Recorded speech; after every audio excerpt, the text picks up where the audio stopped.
welcome to Unleash Monday, where we talk about the brain, especially the gifted brain, and how does it affect our thinking and experience of the world differently. There are a lot of stereotypes and stigma around giftedness, and I'm here to challenge those. I'm here to raise awareness and to have a conversation around this topic of what does it mean to be a gifted adult. Common experience among gifted folks is that they feel out of place. They don't quite fit in. They are too sensitive, too intense, too emotional, too overexcitable, and too deep thinkers about the world and about themselves. So if you have been called too much about anything, then this show is for you. My name is Nadia. I'm too loud, too colorful, too bubbly, too bossy, and I love to talk too much. So welcome to my world, and I'm so happy you are here. Welcome back to Unleash Monday. I'm so excited you're here. Thank you for taking the time and listening to this podcast where we talk about giftedness and neurodivergence. And I'm super excited to have Eshwari on the show today. Eshwari and I met through a mutual friend, and that friend told her to listen to my podcast because she felt that Eshwari could relate. And that actually happened. And Eshwari listened to my podcast and then reached out to me, and we talked. And it was really beautiful to see her journey up until this point. And recently, she actually figured out what she would like to do as a career. And I don't want to say too much. She will share this on the podcast with us. But I just wanted to let you know that when I started this podcast, I was like, oh my God, people need to hear this. I'm sure there's people out there who do not know about this topic, who need to know and help empower themselves and help understanding themselves and really figure out who they are and to relieve some pain as well, because not knowing who you are and where you fit in this world can be very lonely, can be very stressful, can be very self-harming. It can be really, really depressing in a way. And so knowing that there's people out there that need to hear this message, I created this podcast. And now, 1.5 years later, and I get feedback from exactly those people I had in mind in the beginning. And these people show up and they're like, I listened to your podcast. It changed my life. Thank you. And I am just, overwhelmed with joy and like grateful that I could make an impact. I could make a difference in somebody's life. And this is why I'm here. And this is why I keep doing what I'm doing, because this message is so important. And I believe in the power of storytelling and the power of people sharing their story so other people can relate. Because obviously everybody has a very unique story, but there's some overlaps and some parts and that we can relate to. And just sharing my own story probably won't help this whole community. So having this powerful collection of different stories across the globe. And so I don't want to go on a tangent here, but I just wanted to let you know I'm so happy that Eshwari agreed to come on this podcast and share her own story to empower other women, other people. And she's taking on a whole new level of responsibility, but she's going to share that with us in a moment. So without further ado, here's Eshwari.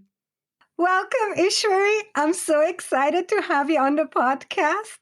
I'm excited to be here.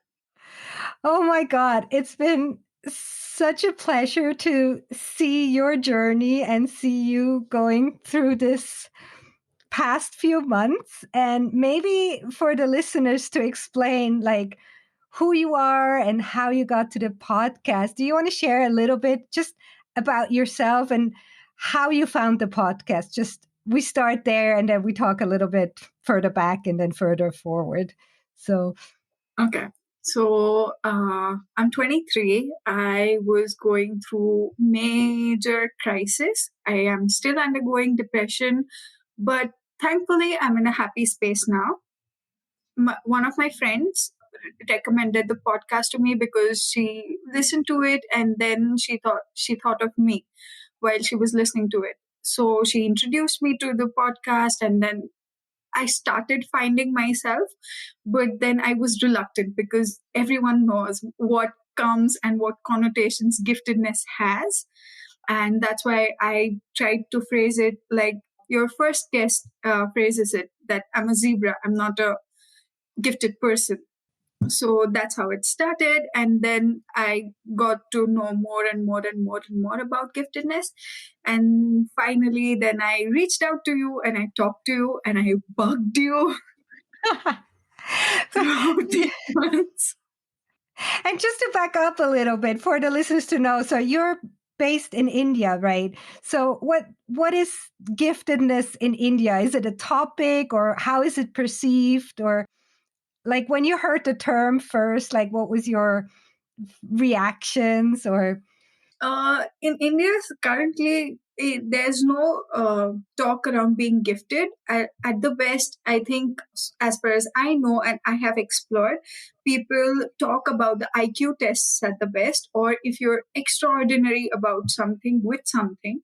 There's no such word called as gifted, but still, it has a different connotation, right? Being gifted means that you are some supernatural being like some Iron Man or something like that. And even Iron Man has got chink in his armor. Yet we forget that humans can have that as well. And we just expect these people to be extraordinarily happy, satisfied with their life, achieve everything, and go on extraordinary adventures. But no one actually thinks that gifted people need nurturing. hmm. So now that you learned about the topic and you could kind of like relate when listening to the stories, looking back on your childhood and your teenage years, can you share a little bit how it was for you, and where do you think retrospectively, oh, that might have been, my giftedness being a little bit different or something? Yeah, actually, a few weeks back, I was talking to my best friend, and she's known me since I was a baby because we were in the same daycare center and we're the same age. So she was telling me how every single time, if some situation was there, everyone put into that situation, my response used to be always something different. And that's why it was easy to pick me out, to pluck me out of it, and to point it out and say that, hey, this is not normal, this is not how everyone thinks, and that's why you're not welcome. I can now call it maybe a gifted trauma or something like that. I was bullied in the apartment that I live, the kids I used to play with, in the school van I used to travel in, and even in the school.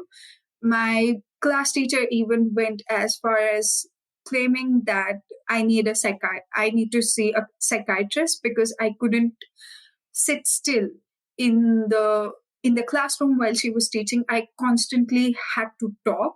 I had to release my energy, and yet somehow when they saw my report card, everyone was surprised because it was a good percentage. Like out of I had scored like 85% at that time. So no one expected that of a child who did not pay any form of attention, who did not have their notebooks complete. My mom had to come and sit down and write my notes so that I had something to study with. So everything was like a big hassle growing up. And now that I look back at it, I had so much of energy. My parents couldn't control me. No one could control me. My When I was in my junior KG, we had two class teachers. One used to get pissed at me. Another used to love me, and they used to fight at every parent teacher meeting because one used to claim how amazing I am, and another used to say that she is such a nuisance. I can so relate to your story when you said, you talk so much as a child. That was my story too. And yeah, I had a lot of difficulties in the classroom. I'm curious, what did the psychologist say? Like, she didn't think you were gifted, or what was the outcome of that? No, actually, it was said in such a negative connotation that, maybe your child is crazy and they may need to see some psychiatrist, as if there's something wrong with their brain. My mom started crying. I still somehow have the vivid image in my head. I can still see her breaking down in front of my eyes. So she never took me to a psychiatrist, and maybe in a way that was good, because I would have been maybe misdiagnosed, because people still don't know what giftedness in India is. I still can't find a single gifted psychologist in India. So maybe instead of being misdiagnosed, that was better. Yeah, and we're going to talk about that, the lack of gifted psychologists in India, just in a little bit. But share a little bit about your teenage years, maybe. How did that then transform, throughout high school? How was your experience? And what did you want to be when you grew up? Did you have a clear idea, or how did that go for you? I'm asking because I think I know the answers. So. Okay, so I at as I was growing up, I realized that I always had to be with people. I had, thanks to the overexcitabilities, psychomotor overexcitabilities, I have I have this condition of compulsive talking, and I do not look at it as an excuse anymore. I'm just trying to look at it as it is. It is not a condition. It is not a disorder. It is what it is. I have extra energy, which I need to release. People either have loved me or hated me. There was never in between. Just like my extremism is that either I'm super into it or I'm not into it. And then during the school years, I love fiction and I love fictional characters. So I was watching a TV serial, and there was a cool lawyer. So I wanted to be him. So I wanted to be every cool person to exist, that exists on this planet. I wanted to be everyone, and I wanted to become the lawyer. And then my father took me to my uncle, who's a lawyer, and then I saw the books and the section numbers to remember, and I got scared and I left the plan. Oh, that sounds like me again. I always wanted to become a lawyer, and then I was like, "Oh, I'm not good at learning things by heart." Nope, different career path for me. So, what was next? What was your next idea? Then, so in India, we have like 3 streams that we choose after 10th standard: science, commerce, arts. So my mom teaches chemistry. So looking at the chemistry books, I was like, no, I'm not doing that. Then comes commerce, which I had no idea about, but I was okay-ish with maths. So I went on with it. Although commerce has got nothing to do with, not a lot to do with maths, but still I went ahead with it. But then I realized that not then, actually, like 6, 7 years into commerce, I realized that I'm not good at commerce. More than not being good at commerce, it doesn't have anything that holds emotional value. There is transaction, which is interesting. There's debit and credit. It has got its logic. The math is good. That when your balance sheet tallies, it's an amazing feeling to have. When you figure something out by yourself and your teacher praises you for having like brilliant brains, that is an amazing feeling. But it doesn't hold any form of emotional value. And so I finally gave up on commerce 7 years. After 7 years, like I gave up on commerce 3 months ago, basically. And so, what made you give up, or what was it that changed it? I have a feeling it has something to do with my podcast. Yeah, it has got to do with your podcast. So after I was done with my bachelor's, in the second years of my bachelor's, I realized that I did not like commerce, and maybe I want to change my stream, maybe do psychology or something, or arts. Maybe at that time I wanted to be more of a writer, because I was writing online, and everyone told me that I had my way with words, so I could write well, and that's what I wanted to be. Then one day, my father sat me down and he told me that writing is a good hobby, but you won't become you won't be able to make a lot of money to make your living out of it. So that's when I dropped the plan. I stopped writing, and that was another thing I think that led to depression. And after that, then as I started listening to your podcast, I learned so many things about overexcitabilities and positive disintegration and what my needs are. Because for the Okay, so one of the things that I knew that I couldn't do commerce, I was telling even in my second year of bachelor's, I told my parents that I don't want to do commerce because I'm not liking it. And they told me that, you have to clear this exam and you have another year. So, you're into it. So might as well give it a try. And then I was also trying for something as prestigious as being a chartered accountant. It's a big deal in India.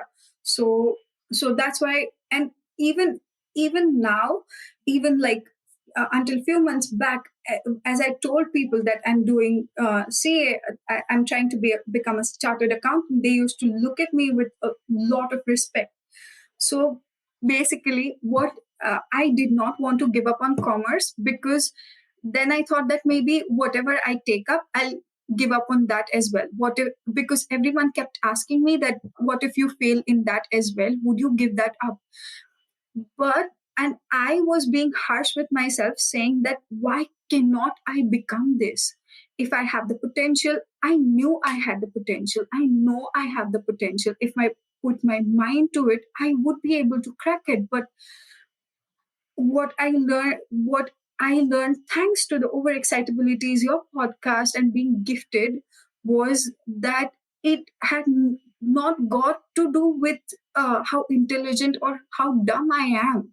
It had got to do with what I value and what I need in my life in order to become successful. And by becoming successful, I mean that in order to pour my everything into it, so that I'll be at least a little bit satisfied with whatever I do. And commerce was not giving me that satisfaction. And I did not have the courage to, just like I did not have, I kept blaming myself for having this compulsive talking thingy. I blamed myself for so long for not becoming successful in what I had set out for. It's this expectation of society, right? Like, as you said, there's certain profession that get just they're a higher standard and people look up to it, like being a doctor or Even a lawyer. being a lawyer, doctor. Then if you become one of those professions or professionals, you are successful in other people's eyes, but that doesn't mean you're happy or fulfilled in your own life. And if you don't know about giftedness or giftedness needs or who you are, you also lack this vocabulary, or you lack your basic self understanding, I would say. So, share a little bit more how it was for you, how the transformation within you, what did you go through? Like, I imagine that it wasn't just like you found the podcast and everything was resolved immediately. I think that it's usually a little bit, uncomfortable and unsettling, maybe even a positive disintegration process. How was it for you? Yeah, it was, as I listened to the podcast, and then I thankfully I joined your community. And that was another thing that changed so many things about me, because I had problems. My friend, I kept telling people that I am having problem, I am undergoing depression, and I feel it inside me. And but my friends, at first, they thought that it was nothing big, nothing huge, and it was all in my head. And I know it is in my head, but I could see that I couldn't overcome it by myself. Through your podcast and the community, as I found like minded people, my friend who introduced the podcast to me was that's what she was trying to tell me, that being gifted doesn't mean that you won't have any problem. But if you understand that you're gifted and your brain is wired differently, it functions differently. So if you find like-minded people, they would tell you a way to do it, because 98% of the people or 90% of the people have designed the world and give you the tips that work for them. Your brain is wired differently. How would the things that work for them work for you? And that's what it created a padding. So it was like a gradual process. First it was the podcast, and then I read about it, and then it was a community, and in through the community it was like the monthly meetings and the monthly topics that we picked out, and then the overexcitabilities and positive disintegration, and then MBTI personality types. So everything, as I researched about it, I found new things about myself. I shared my problems with people around, and everyone gave me their input, and that in a way started to build me up. That in a way started to bring me out of the depression, or of a mental state that was extremely scathing, because my thought process was so toxic at that point that even as I go back now, or even when I used to have this moments through those depression, when I wasn't trapped in my head and I could look at things objectively, I could see that my thought process wasn't healthy. So it was like step by step by step by step, everything built me up. And even as I did the artist way and I did my morning pages, that is where I found my safe place. So it was like little things that I learned about myself, that my inner child has been hurt, so I need to treat myself as a child, and I need to speak sweetly to it in order for me to listen and to treat myself better. So what I would do is, in my morning pages, I would talk to myself, because previously that's what I struggled with when I tried to ask myself questions what I wanted. Because since I was struggling with my professional decision, I tried asking myself multiple times that what do you want to do? We'll pick whatever you want to do and we'll go through it. But no answer came from within. But after I wrote morning pages for like months, after that a voice started responding to me, and that is a sweet child voice. And even still till date it throws tantrums, and that's good that it throws tantrums, because it shows that I have emotions, and now I am equipped to deal with it like an adult. Like now I have mentally found a place where I'm self parenting myself in a way that I wanted my parents to be. Because since I was a gifted person, my responses were different. My parents, they their methods didn't work on me. It seemed too harsh as I grew up. So now I can tell myself that, okay, darling, okay, baby, what's the problem? Someone hurt you. That's okay. So you can be a little. I've learned. At first, it seemed so odd to my own ears because the voice in my head was so harsh. But then slowly and steadily, I got used to it. So, yeah, sweetheart. Yeah, okay. What happened? Okay. He hurt you. Did he say something? What was it? Okay. We'll talk to them. We'll find out. We'll figure out. It's okay. I'm there. We'll go through it together, because that's what I think everyone wants. They want a companion, they want someone they trust to be there with them when they are undergoing pain, when they want someone to hold them, to give them a warm hug and tell them that I'm here. I know it's hard, but we'll overcome this. Oh, wow. And it's so beautiful to see also that, like, kind of your passion set you free, because you said, writing was your passion. And then when your dad said, it's not a profession to choose to support yourself, and you basically gave up on it. But through the morning pages, I think you found some way back into writing. Maybe just for the listeners, can you explain a little bit the morning pages? Because we've mentioned it on the show before, and it's Julia Cameron's book, The Artist's Way. And it's basically a 12-week program where you write these morning pages. Can you share a little bit what goes in a morning page and what doesn't go in a morning page, and how do you do it correctly? So it's like a very simple thing. The only rule is that you write 3 pages every single day. Hopefully, it is the first thing that you do in the morning, because then your brain is fresh, and once you dump everything out, then it becomes better to go through your day, and maybe you can even organize your thoughts. On some days when things used to be hard, I used to maybe write them throughout the day, or when I didn't know, like Julia Cameron explicitly mentions this. If you don't know what to write, maybe for the 3 entire pages, write, I don't know what to write. I don't know what to write. But you have to complete them.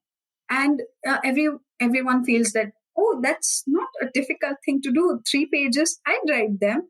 But you can only finish 1.5 page, and then you're blank, and then that's when you push, and that's when your real problem starts surfacing. And most of the people tend to give up once that starts, then when that starts happening. But then that's the magic: persist, persist, and persist. And then through Julia Cameron's book, you get these little tasks which are extremely difficult, but they teach you to be a little bit kind to yourself, to spend time with yourself, and to love yourself more and be comfortable in your own skin.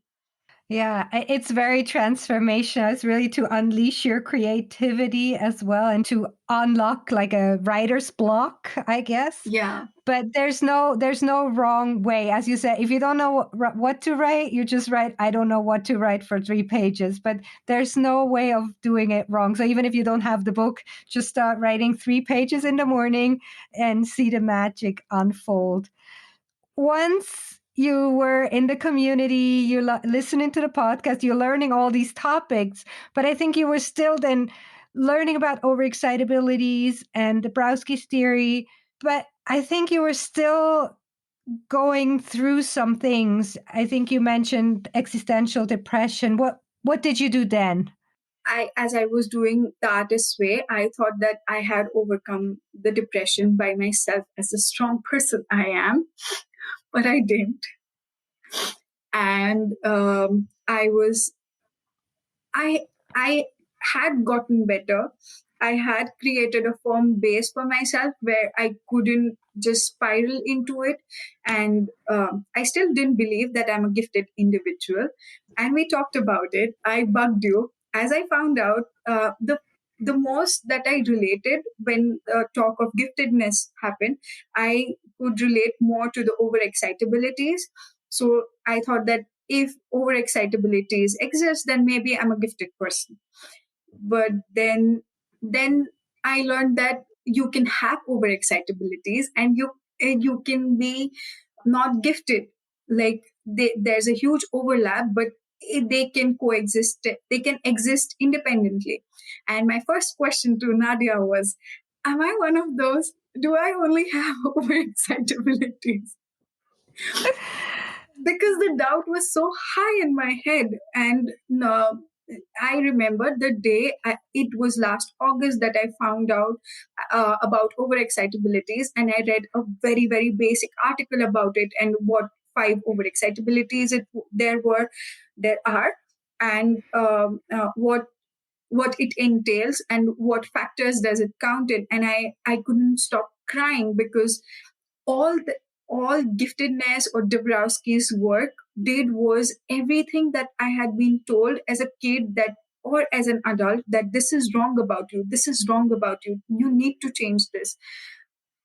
They were going ahead and telling me that those things aren't my liabilities but my assets. And that's what shook me, and that's what I wanted to deny so much, because a part of me was so visceral, because for all these years everyone told me that I am a bad person and I'm wrong to have those things, but someone is telling me that they are good things to have, and how dare they tell me, how dare they give me hope.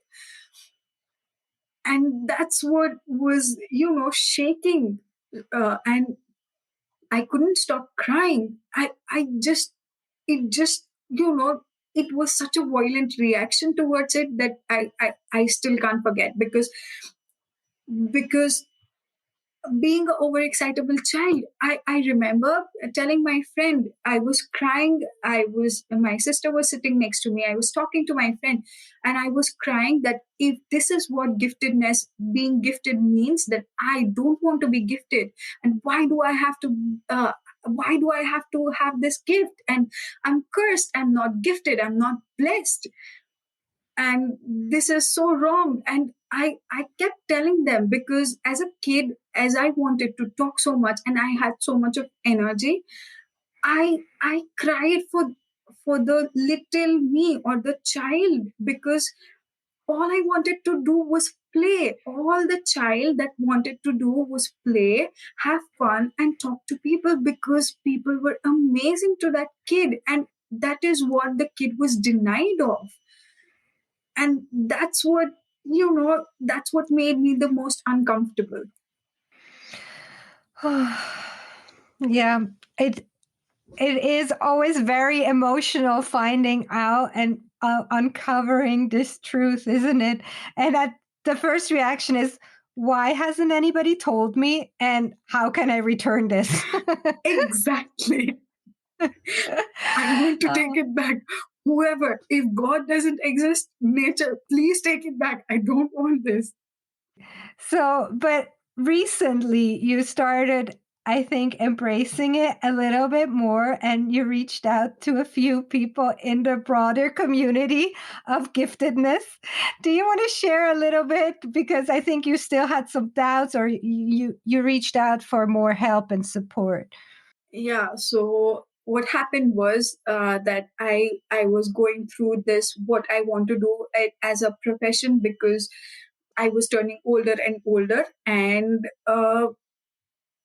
things weren't working out, because I worked in a CA firm and I did not like the work. So I gave up on the job, and I was sitting at home idle and still not being able to figure out what I wanted to do. I had certain options in my head, but nothing. One of the things that drove me nuts was nothing seemed compelling enough to dedicate myself to it. Call it being gifted or the depression. It's everything seemed so shallow and meaningless that I did not want to do it. So I went to I my father is currently living in a different city because of his work. So I went there. I sat down, and he talked to me. If you're going through hard time, maybe take an aptitude test. Maybe talk to a psychologist. But I knew that if I told them that I'm gifted, they'd laugh at me. They'd think I am crazy. So I was frantic. At one point, I was very, very frantic. So I wrote an email.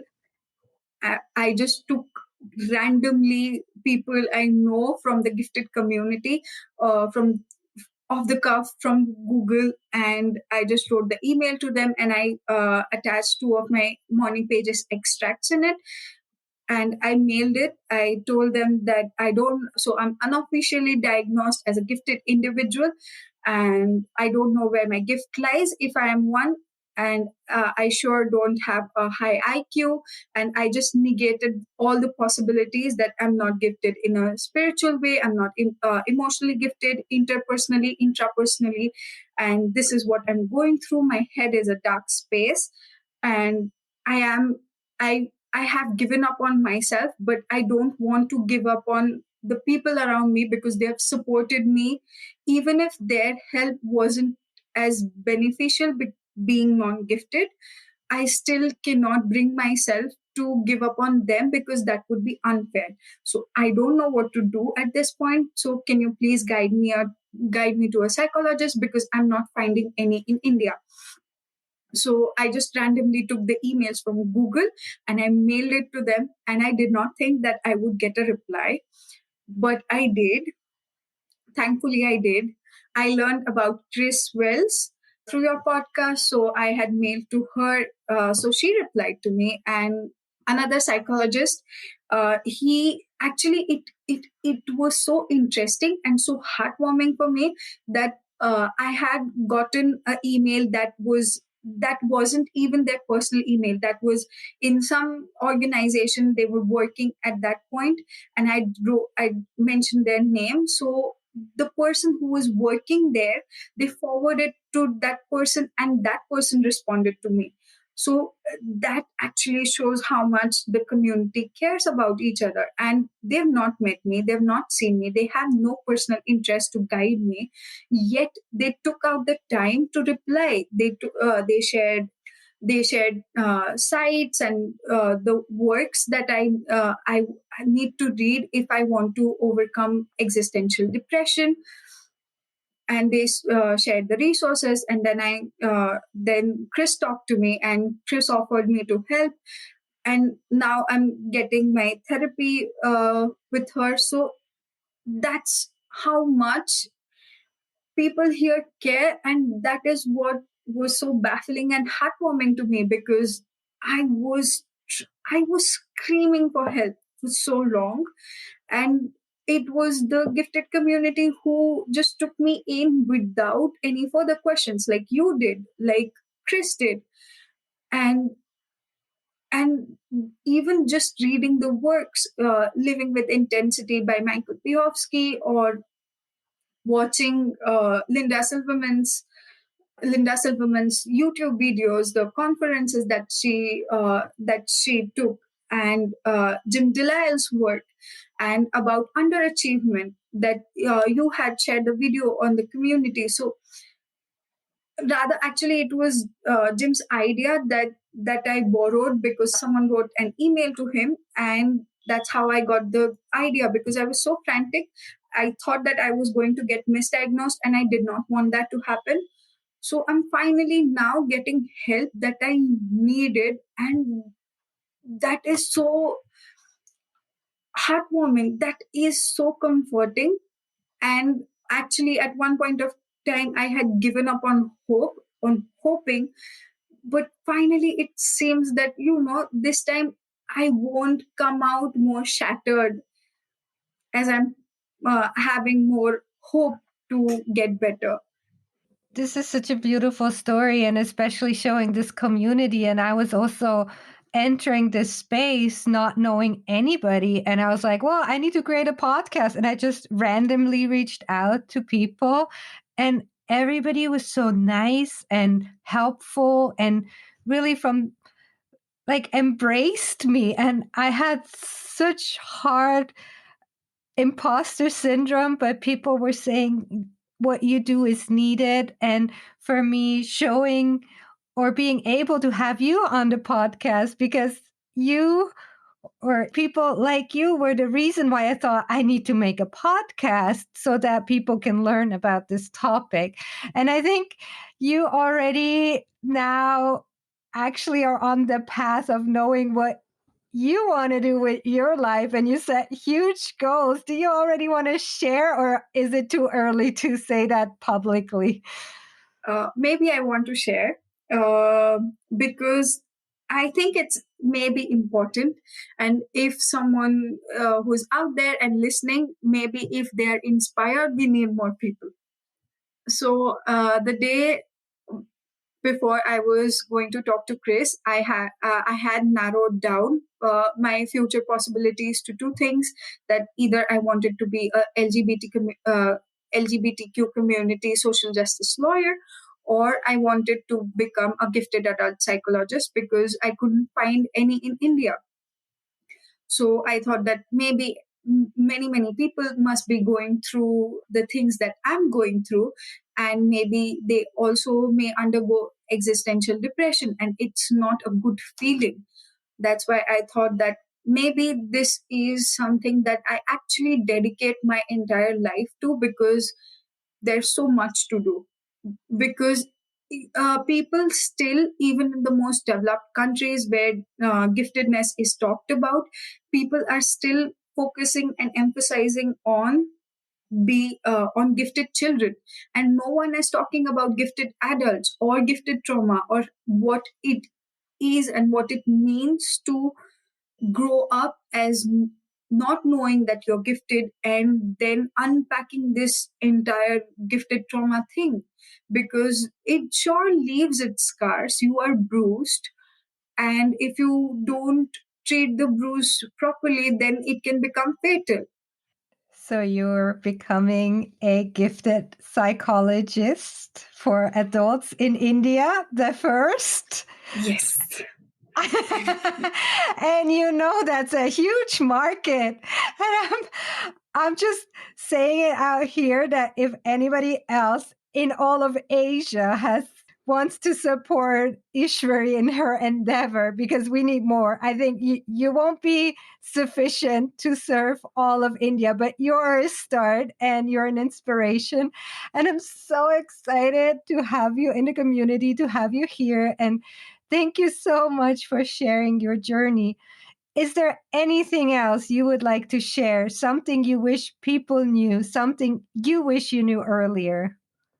So, undergoing depression and having knowing the feeling when you can't even get out of the bed, and just constantly undergoing anxiety, because I think it is rightly said so that it is more often than not, or it is mostly the gifted individuals who undergo depression, because since we have the brain power to do it, we we just micro analyze every single thing, and it is actually good when used for a good cause, or a good thinking.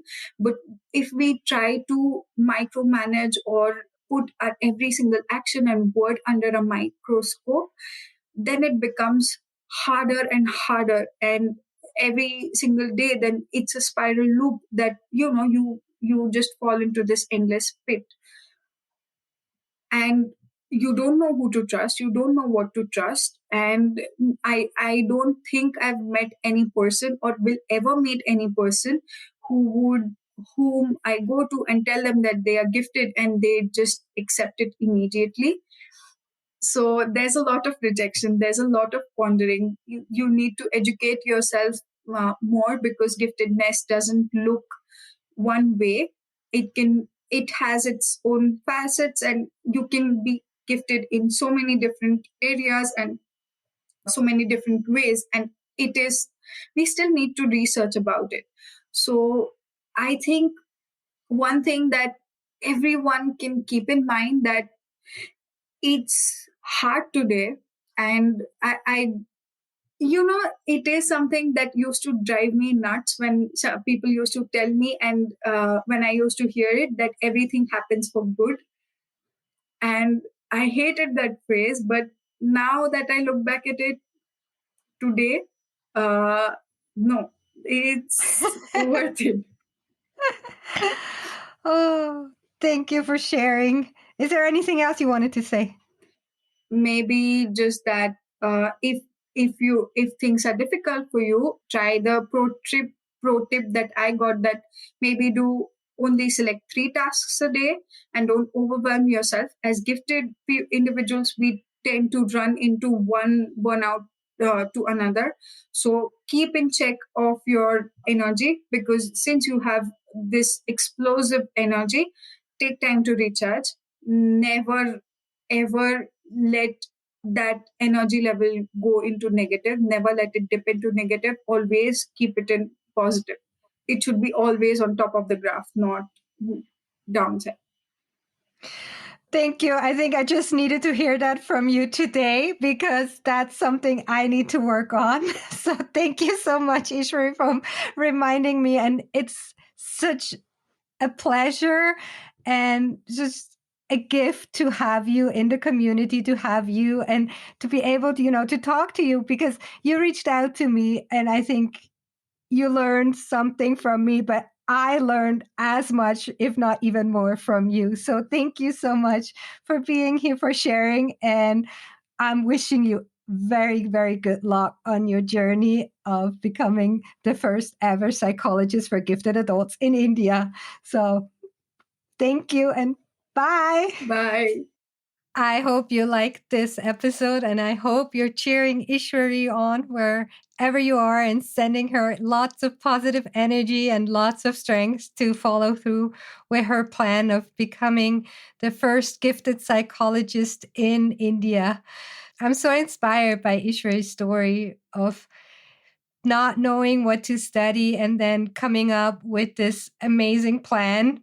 I'm just in awe and I'm wishing her all the best. And we keep you updated on her journey. And if you have a message for Ishwari, you can send an email to hello@unleashmonday.com and I will forward it to her. And if you want to follow what's happening on the podcast, then please subscribe to the newsletter. You can find the sign-up link on the website at unleashmonday.com. And you also find the community for gifted and twice exceptional women on the website. So I'm really happy to be able to serve you, to share stories and information and be there for you in your own journey. And I hope to see you next time. Have a wonderful day. Bye.